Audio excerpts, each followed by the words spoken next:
Hello मेरे प्यारे बच्चों, कैसे हो आप सब। मैं उम्मीद करता हूं कि आप सब बहुत अच्छे होंगे। प्यारे बच्चों, आज की क्लास आपके लिए बहुत महत्वपूर्ण क्लास होने वाली है और आज की क्लास में आपको बहुत सारी अच्छी अच्छी चीज़ें और बहुत सारी नई चीज़ें सीखने को मिलने वाली हैं। प्यारे बच्चों, आज की क्लास हमारी साइंस क्लास 6 का साइंस पढ़ेंगे आज की क्लास में हम। और साइंस क्लास का पहला 6 का चैप्टर 2 का पहला पार्ट हमने पढ़ लिया था और चैप्टर 2 का आज हम पढ़ेंगे सेकेंड पार्ट। तो सेकंड पहला पार्ट जिन बच्चों ने नहीं देखा है तो वो डिस्क्रिप्शन बॉक्स में पहले पार्ट का लिंक दिया है, सबसे पहले जाकर के वो पहला पार्ट देख लीजिए, उसके बाद ही सेकंड पार्ट देखिए, जिससे आपको ज़्यादा अच्छे से चीज़ें समझ में आएंगी। तो प्यारे बच्चों, बने रहिए क्लास के अंत तक मेरे साथ। आज की क्लास में आपको बहुत मज़ा आने वाला है और बहुत सारी अच्छी अच्छी चीज़ें आपको पढ़ने सीखने को मिलेंगी और बहुत नई जानकारी आपको बहुत नए तरीके से आपको मैं सिखाने वाला हूँ। तो बच्चे बने रहिए मेरे साथ। चलिए हम शुरू करते हैं आज की क्लास। बच्चों, हमने विटामिन के बारे में पिछली क्लास में पढ़ लिया था कि विटामिन क्या होता है और विटामिन कौन कौन से विटामिन होते हैं। तो थोड़ा सा आज हम और इनके बारे में देख लेते हैं, फिर देखेंगे इनसे होने वाले रोग। विटामिन रोगों से हमारे शरीर की रक्षा करते हैं। ठीक है बच्चों, विटामिन का हमारे शरीर के लिए इतना सा काम होता है कि विटामिन हमारे शरीर के रोगों से रक्षा करते हैं कि हमारे शरीर में किसी प्रकार की कोई बीमारी ना हो, इनसे हमारी रक्षा करते हैं। इसलिए हमें विटामिन युक्त भोजन, हमारे भोजन के अंदर विटामिन युक्त पदार्थों का शामिल करना चाहिए। ज़्यादा से ज़्यादा विटामिन युक्त चीज़ें खानी चाहिए। तो विटामिन हमारी आँख, अस्थियों, दांत और मसूड़ों को स्वस्थ रखने में भी सहायता करते हैं। विटामिन कई प्रकार के होते हैं, इनमें कुछ vitamin A, vitamin B, vitamin C, vitamin D, vitamin E है तथा विटामिन के नाम भी हैं। विटामिन के एक समूह को विटामिन बी कॉम्प्लेक्स कहते हैं। विटामिन जो बी होता है इसका एक कॉम्प्लेक्स फॉर्म होते हैं, vitamin B1, B2, B3, B5, 6, तो ऐसे 12 B12 तक ये होती है। तो इसके एक कॉम्प्लेक्स फॉर्म होती है। इसके बारे में मैंने एक अलग से विटामिन के बारे में मैंने एक अलग से वीडियो बना करके चैनल पर डाल रखा है। तो चैनल की प्लेलिस्ट पर जा करके आप, या मैं उसका डिस्क्रिप्शन बॉक्स में लिंक दे दूंगा विटामिन का, तो आप उसको अच्छे से देख लिए। 15 मिनट की वीडियो है, उसमें मैंने विटामिन के बारे में अच्छे से बता रखा है। विटामिन कहाँ कहाँ से प्राप्त होते हैं, इनके स्रोत क्या क्या हैं, इनसे कौन कौन सी बीमारियाँ होती हैं और जितने भी क्वेश्चन एग्जाम की दृष्टि से बन सकते हैं वो सारे उस वीडियो के अंदर मैंने कवर कर दिए हैं सारे। तो बच्चों, जा करके आप सबसे पहले उसको देख लीजिए, क्लास खत्म होते ही उसके बाद आप उसको देख लेना ताकि आपके सारे डाउट्स क्लियर हो जाएंगे उसमें। ठीक है बच्चों, अब हम देखते हैं विटामिन से कौन कौन से रोग होते हैं। विटामिन ए की कमी से दृष्टिहीनता हो जाती है, आँख रतौंधी जिसको बोलते हैं, रात के टाइम में दिखाई नहीं देता है। तो बच्चों, आप बोलोगे कि सर रात के टाइम में किसको दिखाई देता है, रात के टाइम में तो किसी को भी दिखाई नहीं देता है। तो प्यारे बच्चों, रात के टाइम में अपने को थोड़ा थोड़ा दिखाई देता है, लेकिन जिनको रतौंधी नाम की बीमारी हो जाती है, विटामिन ए की जिनके अंदर कमी हो जाती है, तो उनको रात को बिल्कुल भी दिखाई नहीं देता है। तो इसको कहते हैं रतौंधी रोग। तो विटामिन ए की कमी से दृष्टिहीनता हो जाती है और इसके लक्षण क्या हैं? कमजोर दृष्टि, दिखाई नहीं देता है, अंधेरी रात में कम दिखाई देता है या दिखाई नहीं देता है, कभी कभी पूरी तरह से दिखाई देना बंद हो जाता है। विटामिन B1 होता है, इससे कौन सा रोग हो जाता है? इसके अभाव से अगर विटामिन बी की कमी आपके भोजन में लगातार लंबे समय तक रहती है तो इससे B1 बेरी बेरी रोग हो जाता है। अब बेरी बेरी रोग के लक्षण क्या हैं? दुर्बल पेशियां और काम करने में ऊर्जा में कमी।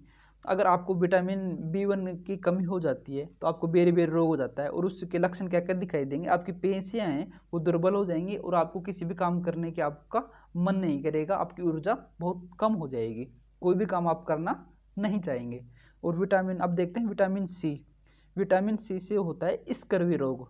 अगर आपके भोजन में बहुत लंबे समय तक विटामिन सी की कमी रहती है और विटामिन सी का अभाव रहता है, विटामिन सी युक्त भोजन आप नहीं लेते हैं, विटामिन सी युक्त पदार्थ आप ये अपने भोजन में शामिल नहीं करते हैं, तो आपको इस स्कर्वी रोग होने की संभावना होती है। अब इस स्कर्वी रोग के लक्षण क्या क्या है? मसूड़ों से खून निकलना, घाव भरने में अधिक समय लगता है।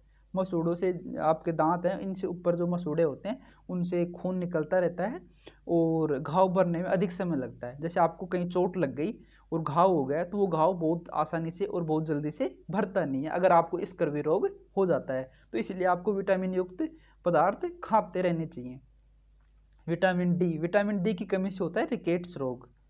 अगर विटामिन डी की आपके भोजन में लंबे समय तक कमी रहती है तो रिकेट्स रोग हो जाता है। और रिकेट्स रोग का लक्षण क्या है? अस्थियों का मुलायम होकर मुड़ जाना, आपकी अस्थियां बहुत ही कमजोर हो जाती हैं, ठीक है, और मुलायम होकर टूटने लगती हैं। आगे है कैल्शियम। कैल्शियम की कमी से अस्थियां और दंत छः अस्थियां कमजोर हो जाती हैं और जो दांतों की जो बीमारी होती है वो भी बहुत सारी हो जाती हैं। इससे क्या होता है, लक्षण क्या है, क्या कमजोरी आ जाती है, आप बहुत कमज़ोर हो जाएंगे, आप वीकनेस फील करने लगेंगे, अस्थियाँ आपकी कमज़ोर हो जाएंगी और दांतों का क्षय होने लगता है, दांत टूटने लगते हैं। आयोडीन, अगर आपके भोजन में आयोडीन की कमी हो जाती है, लंबे समय तक आप आयोडीन युक्त भोजन नहीं कर रहे हैं, तो आपको घेंगा रोग हो जाता है, गोइटर, जिसको गोइटर के नाम से भी जाना जाता है। अब ये रोग के लक्षण क्या होते हैं, अगर आपको घेंगा रोग हो जाए तो आपको पता कैसे चलेगा कि आपको घेंगा रोग हो गया? तो इसका जो लक्षण होता है वो होता है कि गर्दन की ग्रंथि फूल जाना, जो गर्दन होता है आपकी तो उसकी ग्रंथि फूल जाती है। बच्चों में मानसिक विकलांगता, बच्चे मानसिक रूप से विकलांग हो जाते हैं, पागल हो जाते हैं बच्चे। तो आयोडीन का भी आपको, आयोडीन युक्त नमक वगैरह बहुत सारी चीज़ें आजकल आती हैं, तो आयोडीन युक्त भोजन आपको करते रहना चाहिए। ठीक है बच्चों। अब आगे हम देखते हैं लोहा। लोहो की कमी से क्या होती है, अरक्तता होती है। अरक्तता का मतलब खून की कमी हो जाती है। और इसके लक्षण क्या होते हैं, कमजोरी, आप बहुत ही वीकनेस फील करने लगते हैं। लोह बच्चों, जो लोह खनिज होता है, ये एक खनिज होता है जो अपने शरीर के लिए खून खून की वृद्धि होती है अगर इसको हम खाते रहते हैं तो। अब लोह मिलता कहाँ से, लोह हमारे अपने को खनिज, ये जो हरी सब्जियां होती हैं उनमें अपने को लोह पदार्थ मिलता रहता है, तो अपने को खनिज सब्जी युक्त हरी सब्जियां खाते रहना चाहिए। खनिज लवण, हमारे शरीर को खनिज लवणों की आवश्यकता अल्प मात्रा में होती है। शरीर के उचित विकास तथा अच्छे स्वास्थ्य के लिए प्रति खनिज लवण की आवश्यकता है।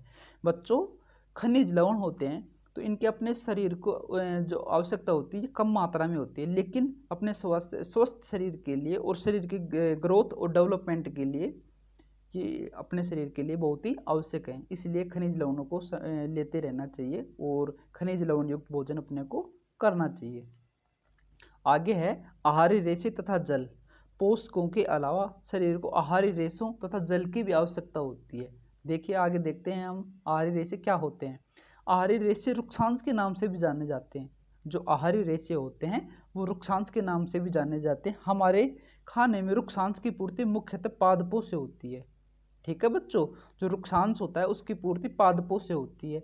जैसे भी पादप उत्पाद होते हैं, जितने भी फल सब्जियां जितनी भी होती हैं, उनसे अपने शरीर को रुक्षांश की पूर्ति होती है। रुक्षांश मुख्य स्रोत साबुत खाद्यान्न, जितने भी साबुत अनाज होता है, जैसे दाल होती है, सोयाबीन की दाल होती है, ठीक है, और गेहूं का जो साबुत बिना पिसा हुआ साबुत जो दाने होते हैं वो होते हैं, ये सब इनसे क्या मिलता है अपने को, रुक्षांश मिलते हैं। दाल, आलू, ताज़ा फल, जितने भी ताज़ा फल हैं और हरी सब्जियां जितनी भी हैं, इन सब्जी अपने को रुक्षांश मिलता है। रुक्षांश हमारे शरीर को कोई पोषक प्रदान नहीं करता है। जो रुक्षांश होते हैं किसी प्रकार का पोषक प्रदान नहीं करता, मतलब कि रुक्षांश युक्त पदार्थ लेने से अपने को किसी प्रकार की कोई एनर्जी नहीं मिलती है, लेकिन हमारे शरीर के भोजन के आवश्यक अवयव है ये। जो ये रुक्षांश है हमारे भोजन के लिए आवश्यक है, क्योंकि ये भोजन का आयतन बढ़ा देता है और पचे हुए भोजन को शरीर से बाहर निकालने में अपनी मदद करता है। प्यारे बच्चों, अगर आपके भोजन में रुक्षांश की कमी है, आहारी रेशों की कमी है, तो आपको पेट से संबंधित बहुत सारी बीमारियां उत्पन्न हो जाएंगी। तो आपको हरी सब्जियां और ताज़ा फल बहुत ज़्यादा से ज़्यादा खाते रहना चाहिए, ताकि रुक्षांश की कमी आपके शरीर में ना हो। इससे आपके शरीर को ऊर्जा भले ही ना मिले, एनर्जी भले ही ना मिले, लेकिन आपके पेट से संबंधित किसी प्रकार का कोई विकार उत्पन्न नहीं होगा, क्योंकि ये पचे हुए भोजन को शरीर से बाहर निकालने में हमारी मदद करता है। तो आपको आहारी रेशे युक्त भोजन करते रहना चाहिए। जल, जो जल होता है भोजन में उपस्थित पोषकों को अवशोषित करने में हमारे शरीर की सहायता करता है। जल का क्या काम होता है, जल से भी किसी प्रकार की एनर्जी नहीं मिलती है, लेकिन पोषक होते हैं उनको अवशोषित करने में, जितने भी हम पोषक पदार्थ खाते हैं जितने भी, तो उनके जो अवशोषित करने में हमारे शरीर की क्या करता है, हेल्प करता है। भोजन में जितने पोषक, प्यारे बच्चों आपको मैं एक चीज़ बताता हूँ कि जैसे हम भोजन खाते हैं तो भोजन जितना भी, जैसे कितना भी कठोर भोजन हो, लेकिन अपने मुंह में जाने के बाद वो नरम हो जाता है, मुलायम हो जाता है। तो आपने कभी सोचा है ऐसा कि ऐसा क्यों होता है? जैसे आप बहुत कठोर चीज़ खा रहे हो, लेकिन मुंह में जाते ही वो, आप ये भी सोच सकते हो कि वो अंदर चुभ भी सकती है, लेकिन वो नहीं चुभती। क्यों? क्योंकि अपने मुंह में जो लार होती है उसके अंदर टाइलिन नाम का एक एंजाइम होता है। तो जैसे ही हम भोजन को मुंह में लेते हैं, अंदर जाते ही उसमें टाइलिन नाम का हार्मोन एंजाइम उसके अंदर मिल जाता है, जिससे वो भोजन लसलसा हो जाता है। तो जैसे ही भोजन अपने शरीर में जाता है तो क्या क्रिया होती है उसके बारे में आपको बता रहा हूँ कि जैसे ही भोजन शरीर के अंदर जाएगा, तो जैसे आप एक एग्जाम्पल के थ्रू मैं आपको बताता हूँ कि गांव में जब घी होता है, घी के दूध होता है, दूध का हम दही जमा लेते हैं, ठीक है। दही जमाने के बाद उसको हम छाछ बनाते हैं ना, तो छाछ बनाने की जो मशीन होती है, तो बहुत बड़े से भगोने में दही को डाल करके और उसमें मशीन लगा दी जाती है, ठीक है बच्चों। अगर आप गाँव से बिलोंग करते होंगे तो इस चीज़ को बहुत अच्छे से समझ पा रहे होंगे कि दही को एक बहुत सारे बड़े से भगोने उसमें पात्र में डाल करके, बर्तन में डाल करके, बड़े से बर्तन में डाल करके उसमें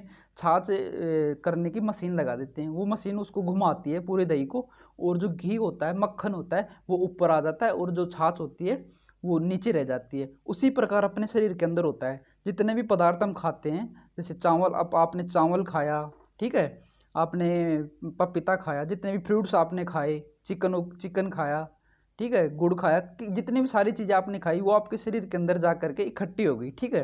अब वहाँ पे क्या होता है, या वहाँ पे एक क्रिया होती है बच्चों, इस क्रिया को आप बहुत ध्यान से सुनना, क्रमांकुंचन की क्रिया होती है, जिसको इंग्लिश में पेरिस्टोलाइसिस बोलते हैं। तो क्रमांकुंचन की क्रिया में क्या होता है, जिस प्रकार से छाछ होती है और वो मशीन छाछ करने की जो मशीन होती है उसको बिलोती है, घुमाती है, उसी तरह से अपने शरीर में भी क्रमांकुंचन क्रिया होती है, जिससे जो आवश्यक पोषक पदार्थ होते हैं वो ऊपर आ जाते हैं, साइड में हो जाते हैं, वो अवशोषित कर लिए जाते हैं, और जो अपशिष्ट पदार्थ होते हैं वो आगे की ओर अपशिष्ट पदार्थ मल के रूप में बाहर निकाल दिए जाते हैं। और इसमें इनकी जो अंदर से जो हेल्प करता है वो कौन करता है, जल करता है। इन सब पोषक तत्वों को, पदार्थों को अलग करने में जो सहायता करता है वो करता है जल करता है, ठीक है बच्चों।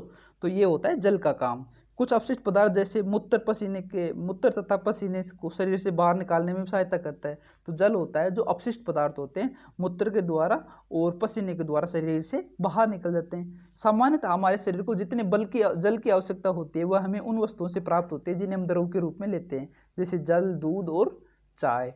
और बहुत सारी सब्जियां होती हैं, उनसे भी हमें जल मिल जाता है। तो आप जैसे सब्जियों को काटते होंगे तो आप उनके अंदर देखते होंगे कि पानी निकलता रहता है, थोड़ा बहुत कुछ पानी के जो बूंदें होती हैं वो निकलती हैं। तो सब्जियों से भी अपने को जल की पूर्ति होती रहती है। तो ये था जल के काम, जल अपने शरीर के लिए क्या करता है, ठीक है बच्चों। आगे हम देखते हैं संतुलित आहार। सामान्यतः पूरे दिन में जो कुछ भी हम खाते हैं उसे आहार कहते हैं, ठीक है बच्चों। जो कुछ भी हम सारे दिन खाते हैं, जैसे आपने चाउमीन खाया, बर्गर खाया, समोसा खाया, जो कुछ भी आप खाते रहते हैं वो होता है आहार। लेकिन संतुलित आहार क्या होता है उसके बारे में हम पढ़ेंगे। हमारे शरीर की वृद्धि और अच्छे स्वास्थ्य को बनाए रखने के लिए हमें आहार में वे सभी पोषक तत्व उचित मात्रा में होने चाहिए जिनकी हमारे शरीर को आवश्यकता है। कोई भी पोषक तत्व न आवश्यकता से अधिक हो और न ही कम हो। हमारे आहार में पर्याप्त मात्रा में रुक्षांश तथा जल भी होना चाहिए। इस प्रकार के आहार को संतुलित आहार कहते हैं। तो प्यारे बच्चों, अगर हम शॉर्टकट या आसान परिभाषा के रूप में देखें तो जिस भोजन में सारे, जैसे अब हमने पढ़ा था, कार्बोहाइड्रेट, वसा, प्रोटीन, विटामिन्स, लवण और खनिज, रुक्षांश, जितने भी ये सारे पोषक तत्व जिस भोजन में उपस्थित होते हैं तो वो भोजन क्या कहलाता है, संतुलित आहार कहलाता है। अगर इनमें से एक भी भोजन में अनुपस्थित रहता है तो हम उस भोजन को असंतुलित भोजन कहते हैं, संतुलित भोजन नहीं होता है। और असंतुलित भोजन अपने स्वास्थ्य के लिए हानिकारक होता है। तो प्यारे बच्चों, आप अपने भोजन में संतुलित आहार लीजिए और अच्छी अच्छी चीज़ें खाइए ताकि आप बीमारियों से बचे रहें। तो ये बच्चों, ये था हमारा संतुलित आहार। अब उदाहरण देखते हैं हम कुछ। दालें, मूंगफली, सोयाबीन, अंकुरित बीज, मूंग, चना, किण्वित भोजन, ये क्या दक्षिण भारतीय भोजन है, जैसे इडली, आटे का मिश्रण, मिस्सी रोटी, थैपला, ये अलग अलग राज्य में खाए जाने वाले भोजन है, ठीक है बच्चों। तो ये सब हमने पढ़ लिया है, पिछली क्लास में भी पढ़ लिया है। इसलिए कोई व्यक्ति अल्प व्यय में भी संतुलित आहार खा सकता है। बहुत सारी चीज़ें हैं जिनमें, जैसे केला है, सेब है और चिकन वगैरह, इन सब चीज़ों में हम संतुलित आहार खा सकते हैं इनके माध्यम से। अब क्या है, अभावजन्य रोग। अगर इन पोषक तत्व जितने भी हमने पढ़े, कार्बोहाइड्रेट, प्रोटीन, वसा, विटामिन, अगर इनमें से किसी एक की कमी हो जाती है तो वो क्या होता है, अभावजन्य रोग हो जाता है। इन पोषक तत्वों के अभाव से होने वाले रोग। एक या अधिक पोषक तत्वों का अभाव हमारे शरीर में रोग अथवा विकृतियां उत्पन्न कर सकता है। वे रोग जो लंबी अवधि तक पोषकों के अभाव के कारण होते हैं उन्हें अभावजन्य रोग कहते हैं। जैसे आपके शरीर में, आपके भोजन में बहुत लंबे समय तक प्रोटीन की कमी है तो क्या होगा, आपकी ग्रोथ, आपके जो शरीर की जो ग्रोथ होगी वो रुक जाएगी। अगर आपके शरीर में विटामिन की कमी है तो आप क्या होगे, जल्दी जल्दी बीमार हो जाओगे आप, ठीक है, तो रोगों से लड़ने की क्षमता आपकी कम हो जाएगी। तो ये क्या है, अभावजन्य रोग हैं। अब हम कुछ पॉइंट्स देखते हैं जो इम्पोर्टेंट है एग्जाम की दृष्टि से। यदि प्रोटीन तथा कार्बोहाइड्रेट दोनों ही किसी व्यक्ति का आहार से एक लंबे समय तक अनुपस्थित रहे तो उसकी वृद्धि पूरी तरह से अवरुद्ध हो जाती है। यदि प्रोटीन और कार्बोहाइड्रेट अनुपस्थित रहते हैं तो उसकी वृद्धि क्या हो जाती है, अवरुद्ध हो जाती है। उसकी हाइट नहीं बढ़ेगी, उसका वेट नहीं बढ़ेगा, एकदम से उसकी वृद्धि रुक जाती है। ये विभिन्न विटामिन और खनिज लवणों के अभाव से विभिन्न रोग तथा विकृतियां हो जाती हैं। तो बच्चों ये मैंने आपको बताया कि विटामिन की अगर कमी हो गई तो आपको रोगों से लड़ने की आपकी क्षमता बहुत कम हो जाएगी और आप जल्दी जल्दी बीमार पड़ने लग जाएंगे। आगे देखते हैं। तो बच्चों ये थी आज की अपनी क्लास। तो कैसे लगी ये क्लास आपको? आई होप ये क्लास आपको बहुत अच्छी लगी होगी और बहुत सारी नई चीज़ें आपको सीखने को मिली होंगी। तो प्यारे बच्चों, जो आज का क्लास का अपना जो सवाल है वो है, क्या जंतुओं के भोजन में भी ये सभी अवयव होते हैं और क्या उन्हें भी संतुलित भोजन की आवश्यकता होती है? तो बच्चों इसके क्वेश्चन का आंसर आपको कमेंट बॉक्स में कमेंट करके देना है और सभी बच्चों को इस क्वेश्चन का आंसर देना है। बच्चों, कोरोना वायरस चल रहा है, आपको सरकार की दी हुई गाइडलाइन का अच्छे से पालन करना है। क्लास में अंत तक बने रहने के लिए आप सभी का बहुत बहुत धन्यवाद। और अगर आप चैनल पर नए हैं और अभी तक आपने चैनल को सब्सक्राइब नहीं किया है तो आप चैनल को सब्सक्राइब कर लीजिए, बेल आइकन को ऑन कर लीजिए ताकि आने वाली न्यू वीडियो की नोटिफिकेशन आप तक पहुंच सके। और अगर आपको क्लास अच्छी लगी हो तो क्लास को लाइक ज़रूर कीजिए, क्योंकि आपके लाइक करने से हमारे को मोटिवेशन मिलता है कि हम जो कर रहे हैं अच्छा कर रहे हैं। क्लास में अगर आपका कोई डाउट है तो कमेंट बॉक्स में कमेंट करके ज़रूर पूछें। कमेंट बॉक्स में आपकी क्या राय है क्लास के बारे में वो भी ज़रूर बताएं आप हमारे को। और क्लास को शेयर ज़रूर करें ताकि लॉकडाउन में जो बच्चे पढ़ाई नहीं कर पा रहे हैं और जिनको कुछ पढ़ने का सोर्स नहीं मिल पा रहा है तो वो बच्चे भी अपनी पढ़ाई जारी रख सकें। धन्यवाद बच्चों, धन्यवाद दोस्तों।